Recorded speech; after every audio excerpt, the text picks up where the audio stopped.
ఈ రోజు దేవుని వాగ్దానం 1 యోహాను 3:17 లోక సంబంధమైన జీవనోపాధి గలవాడై తన సహోదరుడు దరిద్రుడై యుండుట చూచియు అతని ఎడల కనికరము చూపక తన మనస్సు మూసివేసిన ఎడల అతనిలో దేవుని ప్రేమ ఎలాగు నిలుచును? ఈ వాగ్దానం మన విశ్వాసం యొక్క నిజమైన పరీక్ష మన ఆచరణలోనే ఉందని స్పష్టం చేస్తుంది.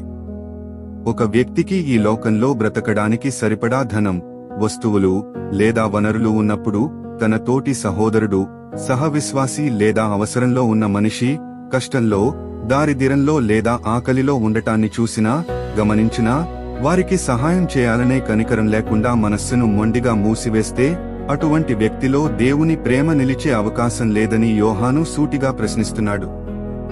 మనం దేవుణ్ణి ప్రేమిస్తున్నామని కేవలం మాటల ద్వారా ప్రకటించడం కాదు, కష్టంలో ఉన్నవారికి మనకున్న వస్తువులను, సమయాన్ని లేదా సామర్థ్యాన్ని ఇచ్చి సహాయం చేయడం ద్వారా ఆ ప్రేమను చేతల్లో చూపించాలి. మనలోని దేవుని ప్రేమకు మన తోటివారి పట్ల ఉండే జాలికే ఒక ప్రత్యక్ష సంబంధం ఉంది. ఎందుకంటే సహాయం చేయగలిగి కూడా చేయకపోతే అది కేవలం మాటలకే పరిమితమైన నిష్ఫలమైన విశ్వాసం అవుతుంది.